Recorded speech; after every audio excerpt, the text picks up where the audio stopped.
अकोला महानगरपालिका निवडणुकीच्या पार्श्वभूमीवर अकोल्यामध्ये राजकीय हालचालींना आता वेग आलाय। एमआयएमने या निवडणुकीमध्ये 32 उमेदवार मैदानात उतरवलेत आणि याच अनुषंगाने एमआयएमचे राष्ट्रीय अध्यक्ष खासदार असदुद्दीन ओवैसी आज अकोल्यामध्ये भव्य जाहीर सभेला संबोधित करणार आहे।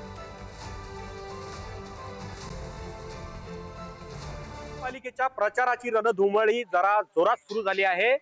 मुख्यमंत्री देवेंद्र फडणवीस यांची सभा अकोल्यात आयोजित करण्यात आली आहे आणि या सभेनंतरच सायंकाळी असदुद्दीन ओवैसी यांची सभा अकोल्यात होणार आहे। त्यामुळे राजकीय वातावरण चांगलं तापलं आहे। मी सध्या जिथं ओवैसी यांची सभा होणार आहे त्या ठिकाणी आहे। इथं सध्या तयारी चालू आहे। संध्याकाळी सभा आहे आणि या सभेसाठी एमआयएम कडून मोठी तयारी जय्यत तयारी करण्यात येत आहे। मोठ्या संख्येनं लोक यावेत यासाठी एमआयएम कडून प्रचार देखील करण्यात येत आहे। महापालिकेचा रणसंग्राम जो आहे तो जोरात सुरू आहे।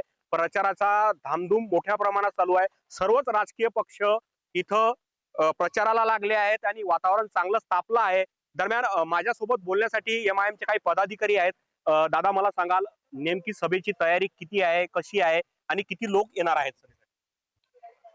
सभा की तैयारी तो हमारी लगभग शुरू है ग्राउंड पर। कल हमारे राष्ट्रीय अध्यक्ष ऑल इंडिया मजलिस इत्तेहादुल मुस्लिमीन के अलहाज बैरिस्टर असदुद्दीन ओवैसी साहब सभा में तशरीफ ला रहे हैं, जिसका समय शाम में 7 बजे से 10 बजे तक है। कल बरोज इतवार के दिन साहब यहाँ आ रहे हैं, जिसकी हमारी तैयारी चालू है। अब रही बात क्या संख्या की, तो संख्या तो आपको कल दिखी जाएंगी कितनी बहुसंख्यक में पब्लिक आती है साहब को सुनने के लिए, क्योंकि साहब जब बोलते हैं तो पूरे मीडिया और नेशनल मीडिया की नजर उनके तरफ रहती है। तो हमको उम्मीद है कि पब्लिक ज्यादा से ज्यादा पहुंचेगी। जयेश गावंडे, पुढारी न्यूज, अकोला।